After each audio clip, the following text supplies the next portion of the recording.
Hi all. ഇന്ന് നമ്മൾ literary ക്രിറ്റിസിസത്തിൻ്റെ second chapter, that is introduction to classical criticism to foundations of the western tradition എന്ന് പറയുന്ന ചാപ്റ്ററിലേക്കാണ് പോകുന്നത്. ഈ ഒരു ചാപ്റ്ററിൽ മെയിനായിട്ട് 3 കോൺസെപ്റ്റിനെ പറ്റിയാണ് പറയുന്നത്. That is mimesis, catharsis and verisimilitude. അപ്പോൾ ഇവിടെ M.H. എബ്രഹാം എഴുതിയ a glossary of literary terms എന്ന് പറയുന്ന ഒരു ഗൈഡ് യൂസ് ചെയ്തിട്ടാണ് ഈ ഒരു സംഭവം അല്ലെങ്കിൽ ഈ ഒരു ചാപ്റ്റർ ഈ 3 കോൺസെപ്റ്റിനെ എക്സ്പ്ലെയിൻ ചെയ്ത് പറയുന്നത്. ജസ്റ്റ് ഡെഫിനേഷൻ മാത്രമല്ല, ഇതിൻ്റെ ഒറിജിൻസ്, അതുപോലെ ഇതെങ്ങനെയാണ് ലിറ്റററി ക്രിറ്റിസിസത്തിനെ ഷേപ്പ് ചെയ്യുന്നത്, അങ്ങനെയുള്ള ഒരുപാട് കാര്യങ്ങൾ ഇതിൽ എക്സ്പ്ലെയിൻ ചെയ്യുന്നുണ്ട്. അപ്പോൾ എക്സാമിന് വേണ്ടിയിട്ടുള്ള ഒരു ബ്രീഫ് സമ്മറി പോലെയാണ്, മെയിൻ കാര്യങ്ങൾ മാത്രം പറഞ്ഞുകൊണ്ടാണ് ഞാൻ ഈ വീഡിയോ അപ്ലോഡ് ചെയ്യുന്നത്. അപ്പം ടെക്സ്റ്റിനെക്കാട്ടിലും ഈ ഒരു വീഡിയോ നല്ലോണം ഫുള്ള് കേട്ടിരിക്കുക, പറ്റുന്ന പോയിൻറ്റ്സ് നോട്ട് ഡൗൺ ചെയ്യാം. സോ ഫസ്റ്റ് വന്നാണ് മിമെസിസ് എന്ന് പറയുന്നത്. ഈ മിമെസിസ് എന്ന വേർഡ് ഉദ്ദേശിക്കുന്നത് ഇമിറ്റേഷൻ എന്നാണ്. എന്താണ് ഈ mimesis? It means imitation or representation of reality. അതായത് റിയാലിറ്റിയെ അതുപോലെ റെപ്രസെൻറ്റ് ചെയ്യുന്ന അല്ലെങ്കിൽ ഇമിറ്റേറ്റ് ചെയ്യുക എന്നുള്ളതാണ് മിമെസിസ് കൊണ്ട് മീൻ ചെയ്യുന്നത്. ഈ വേർഡ് ഗ്രീക്കിൽ നിന്നാണ് വരുന്നത്. അപ്പോൾ ഈ ഒരു വേർഡിനെ മെയിനായിട്ട് ഡിസ്കസ് ചെയ്തത് അരിസ്റ്റോട്ടിലും പ്ലേറ്റോയുമാണ്. സോ പ്ലേറ്റോയുടെ വ്യൂ എന്തായിരുന്നു എന്ന് നമുക്ക് നോക്കാം. According to Plato, art is a copy of a copy. So Plato പറഞ്ഞത് ആർട്ട് എന്ന് പറയുന്നത് ഒരു കോപ്പിയുടെ വേറൊരു കോപ്പിയാണ് എന്നാണ്. സോ അദ്ദേഹം പറയുന്നത് റിയാലിറ്റി എന്ന് പറയുന്നത് ഗോഡ് ക്രിയേറ്റ് ചെയ്ത ഒരു കാര്യമാണ്. സോ ഫിസിക്കൽ വേൾഡിൽ ഈ റിയാലിറ്റി വീണ്ടും കോപ്പി ചെയ്യണം. ആർട്ടിസ്റ്റുകൾ അല്ലെങ്കിൽ ആർട്ട് എന്ന് പറയുന്ന സംഭവം ഫിസിക്കൽ വേൾഡിൽ നിന്നും ഈ ഒരു കാര്യത്തിനെ കോപ്പി ചെയ്തെടുക്കണം. അതായത് ഫിസിക്കൽ വേൾഡിൻ്റെ ഒരു കോപ്പിയാണ് ആർട്ട് എന്ന് പറയുന്നത്. സോ ഫോർ എക്സാമ്പിൾ അവിടെ ഒരു ബെഡിൻ്റെ എക്സാമ്പിൾ കൊടുത്ത് പറഞ്ഞിട്ടുണ്ടായിരുന്നു. ബെഡ് എന്ന് പറയുന്ന ആ ഒരു സംഭവം, ആ ഒരു റിയാലിറ്റി എന്ന് പറയുന്നത് ഗോഡ് ക്രിയേറ്റ് ചെയ്തതാണ്. ദെൻ ഫിസിക്കൽ വേൾഡിൽ കാർപ്പൻ്ററാണ് ഈ ഒരു ക്രിയേഷന് കോപ്പി ചെയ്ത് കൊണ്ടുവന്നത്, അതിനെ പണിഞ്ഞെടുത്തത്. ആർട്ടിസ്റ്റുകൾ ഈ കാർപ്പൻ്റർ പണിഞ്ഞ് അല്ലെങ്കിൽ ബിൽഡ് ചെയ്ത ആ ഒരു ബെഡിനെ വരച്ചിട്ട് വീണ്ടും അതിനെ കോപ്പി ചെയ്യണം. So it is thrice removed from reality എന്നാണ് പറയുന്നത്. അപ്പോൾ പ്ലേറ്റോന് ആർട്ട് എന്ന് പറയുന്നത് ട്രൂത്തിൽ നിന്നും സത്യത്തിൽ നിന്നും ഒരുപാട് ദൂരെയാണ്. അതുകൊണ്ടാണ് he did not fully trust poetry അദ്ദേഹം മുഴുവനായിട്ട് ട്രസ്റ്റ് ചെയ്തില്ല. ഇത്രയും കാര്യങ്ങളാണ് അദ്ദേഹം പറയുന്നത്.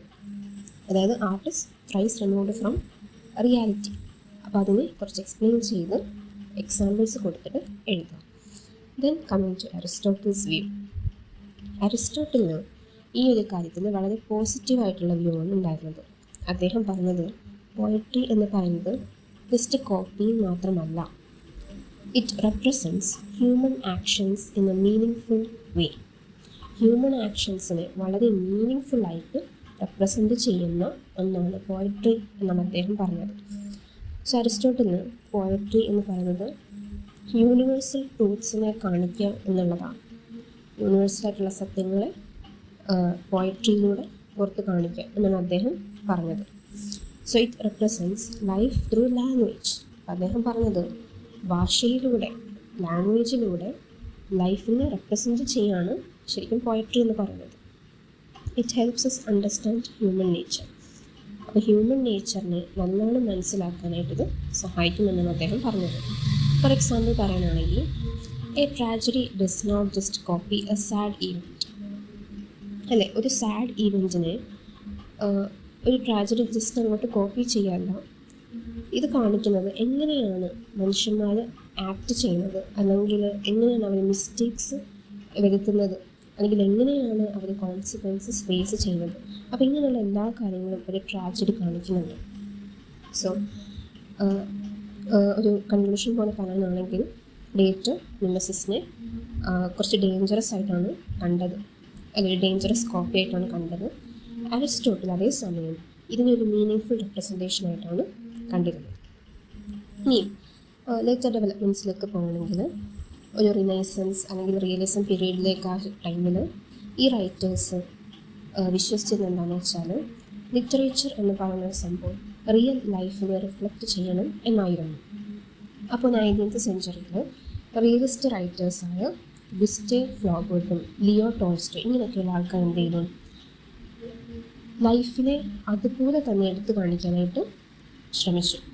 അതായത് സാധാരണക്കാർ, റിയലായിട്ടുള്ള പ്രോബ്ലംസ്, സോഷ്യൽ ലൈഫ്, ഇതൊക്കെ പുറത്ത് അതുപോലെ എക്സാക്റ്റ് അതുപോലെ എടുത്തു കാണിക്കാനായിട്ട് ശ്രമിച്ചിരുന്നു അവരുടെ ആർട്ടിലൂടെ.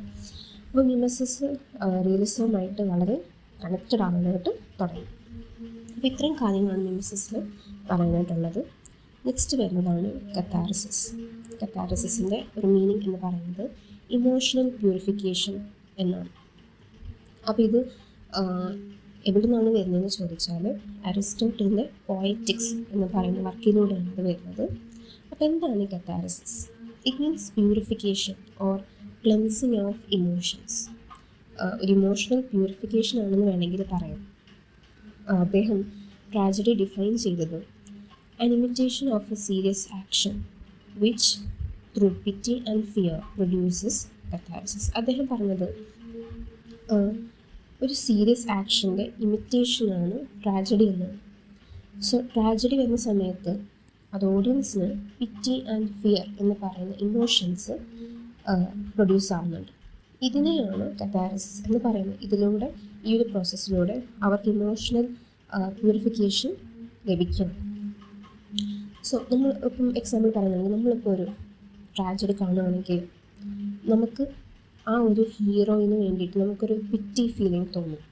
അതുപോലെ തന്നെ നമുക്കൊരു ഫിയർ ഉണ്ടാവും, കാണുന്ന ഓഡിയൻസിന് ഒരു ഫിയർ ഉണ്ടാവും. ഇങ്ങനെയുള്ള കാര്യങ്ങൾ ആർക്ക് വേണമെങ്കിൽ എനിക്ക് പോലും സംഭവിക്കാം എന്നുള്ളൊരു കാര്യമാണ് വരുന്നത്. സോ ഈ ഒരു പ്ലേ എൻഡ് ചെയ്യുന്ന സമയത്ത് നമുക്ക് നമ്മുടെ ഇമോഷൻസിനെ അങ്ങോട്ട് പുറത്ത് എക്സ്പ്രസ് ചെയ്യുന്ന സമയത്ത് നമ്മൾ റിലീവ്ഡ് ആവുന്നുണ്ട്, നമ്മുടെ ഇമോഷൻസ് ബാലൻസ് ചെയ്യുന്നുണ്ട്. അപ്പോൾ നമ്മൾ കുറച്ചുകൂടി ലൈഫിനെയൊക്കെ അണ്ടർസ്റ്റാൻഡ് ചെയ്യാനായിട്ട് ശ്രമിക്കും. അപ്പോൾ ഈ ഒരു ഇമോഷണൽ റിലീസിനെയാണ് ശരിക്കും കത്താർസിസ് കൊണ്ട് ഉദ്ദേശിക്കുന്നത്. സിമ്പിളായിട്ടൊരു എക്സാമ്പിൾ പറയാനാണെങ്കിൽ നമ്മളിപ്പോൾ ഒരു ട്രാജിക് മൂവി കാണുകയാണെങ്കിൽ ആ ഒരു മൂവി കാണുന്ന സമയത്ത് നമ്മൾ ഉറപ്പായിട്ടും കരയും. പക്ഷേ ആ ഒരു മൂവി എൻഡ് ചെയ്യുന്ന സമയത്ത് നമുക്ക് കുറച്ചുകൂടി ഒരു ലൈറ്റർ ഫീലിംഗ് ആണ് ഉണ്ടാവുക. നമ്മൾ കുറച്ചുകൂടി ആ ഒരു സഫറിങ്ങിനെ നല്ലോണം മനസ്സിലാക്കി നമ്മൾ ഇമോഷണലി കാമായിരിക്കും. അപ്പോൾ ആ ഒരു ഫീലിംഗാണ് ശരിക്കും കത്താർസിസ് എന്ന് പറയുന്നത്. So tragedy does not just make a sad, ഇത് നമ്മുടെ ഇമോഷൻസിനെ അണ്ടർസ്റ്റാൻഡിങ് ആക്കി ട്രാൻസ്ഫോം ചെയ്യുന്നുണ്ട്. ഇത്രയും കാര്യങ്ങളാണ് കത്താർസിസിൽ ഇമ്പോർട്ടൻ്റ് ആയിട്ട് വരുന്നത്. Then coming to verisimilitude. Verisimilitude കൊണ്ട് ഉദ്ദേശിക്കുന്നത് ബിലീവബിലിറ്റി എന്നാണ്, വിശ്വസിക്കാൻ പറ്റുന്നത് എന്നൊക്കെ പറയും. അപ്പോൾ ഈ ഒരു ചാപ്റ്റർ നമ്മൾ നേരത്തെ പറഞ്ഞ പോലെ A glossary of literary terms എന്ന് പറയുന്ന M.H. എബ്രഹാമിൻ്റെ ഗൈഡിൽ നിന്നും എടുത്തതാണ്. അദ്ദേഹം ഇതിനെ ഡിഫൈൻ ചെയ്തത് the achievement of an illusion of reality in the audience of A stage play എന്നാണ്. അതായത് റിയാലിറ്റിയുടെ ഒരു ഇല്യൂഷനെ അച്ചീവ് ചെയ്തെടുക്കുക എന്നാണ് ഓഡിയൻസിലൂടെ. സോ എന്താണ് verisimilitude? It means appearance of truth or believability. ട്രൂത്തിൻ്റെ അപ്പിയറൻസ് ആണ് വെഴ്സിമിലിറ്റ്യൂഡ് എന്ന് പറയുന്നത്. It does not mean something must be real. It must only feel real. അപ്പോൾ ഇതുകൊണ്ട് ഉദ്ദേശിക്കുന്നത് ഒരു സംഭവം റിയൽ ആവണം എന്നില്ല, പക്ഷേ അത് റിയൽ ആയിട്ട് തോന്നണം, ഇത് ഓഡിയൻസിനെ തോന്നിപ്പിക്കണം. ഇതാണ് വെഴ്സിമിലിറ്റ്യൂഡിലൂടെ ഉദ്ദേശിക്കുന്നത്. അപ്പോൾ അരിസ്റ്റോട്ടലിൻ്റെ ഐഡിയ നമുക്ക് നോക്കാം.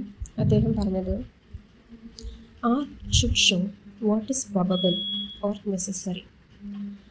Not everything in literature must be true, but it must feel logical and believable. അപ്പോൾ അദ്ദേഹം പറഞ്ഞത് ആർട്ട് ശരിക്കും കാണിക്കേണ്ടത് നെസസറി ആയിട്ടുള്ള കാര്യങ്ങളാണ്. അതായത് ലിറ്ററേച്ചറിലുള്ള എല്ലാം സത്യമാണെന്നില്ല, പക്ഷേ അത് കാണിക്കുന്ന സമയത്ത് അത് ലോജിക്കലായിട്ട് നമുക്ക് തോന്നണം, അല്ലെങ്കിൽ അത് വിശ്വസിക്കാൻ പറ്റുന്ന രീതിയിലായിരിക്കണം കാണിക്കുന്നുണ്ടാവുക. എന്നെങ്കിൽ മാത്രമേ അത് നല്ലൊരു ആർട്ടാണെന്ന് പറയാൻ പറ്റുള്ളൂ. എക്സാമ്പിൾ പറയുകയാണെങ്കിൽ ഇപ്പോൾ ഒരു സ്റ്റോറിയിൽ ഒരു പാവപ്പെട്ട കുട്ടി പെട്ടെന്നൊരു റീസണും ഇല്ലാതെ ഒരു രാജാവായി മാറുകയാണെങ്കിൽ അത് ഭയങ്കര അൺറിയലിസ്റ്റിക് ആണ്. നമുക്ക് ഒട്ടും വിശ്വസിക്കാൻ പറ്റുന്ന ഒരു കാര്യമല്ല. പക്ഷെ അതേസമയം അതിനൊരു ക്ലിയർ ആയിട്ടുള്ള റീസണും ലോജിക്കലായിട്ടുള്ള ഈവൻസും കൊടുത്തു കഴിഞ്ഞാൽ നമുക്കത് വിശ്വസിക്കാൻ പറ്റുന്നതാണ്. അപ്പോൾ അതാണ് ഈ ഒരു ബിലീഫിനെയാണ് വെഴ്സിമിലിറ്റ്യൂഡ് എന്ന് നമ്മൾ പറയുന്നത്. അപ്പോൾ അടുത്ത് നമുക്ക് റിനേസൻസ് ആൻഡ് ക്ലാസിക്കൽ പീരീഡിലേക്ക് പോകാം. അപ്പോൾ റിനേസൻസ് ടൈമിൽ ക്രിട്ടിക്സ് 3 യൂണിറ്റീസ് എന്ന് പറയുന്ന ഐഡിയാസ് ഡെവലപ്പ് ചെയ്തു. അതാണ് unity of action, unity of time, unity of place എന്ന് പറയുന്നത്. അപ്പോൾ ഇത് ശരിക്കും വരുത്തിയത് എന്തെന്ന് വെച്ചാൽ ഡ്രാമേനെ ഒരുപാട് ലോജിക്കലായിട്ടും ബിലീവബിളായിട്ടും കാണിക്കാൻ വേണ്ടിയിട്ടാണ് ഈ ഒരു യൂണിറ്റീസ് കൊണ്ടുവന്നത്. സോ റിയലിസം ആൻഡ് വെഴ്സിമിലിറ്റ്യൂഡ് ഇത് രണ്ടും തമ്മിലുള്ള എന്താണെന്ന് നമുക്ക് നോക്കാം. 19th സെഞ്ച്വറിയിൽ റിയലിസ്റ്റ് ആയിട്ടുള്ള റൈറ്റേഴ്സ് വെഴ്സിമിലിറ്റ്യൂഡിൽ വളരെയധികം ഫോക്കസ് ചെയ്തിരുന്നു. അവർ എവറിഡേ ലൈഫ്, സാധാരണക്കാർ, റിയൽ ആയിട്ടുള്ള സോഷ്യൽ ഇഷ്യൂസ്, പ്രോബ്ലംസ് ഇവരൊക്കെയാണ് ഡിസ്ക്രൈബ് ചെയ്തിരുന്നത്. കാരണം റീഡേഴ്സ് കുറച്ചുകൂടി കണക്റ്റ് ആകുക എപ്പോഴും ബിലീവബിൾ ആയിട്ടുള്ള ക്യാരക്ടേഴ്സിനായിരിക്കും.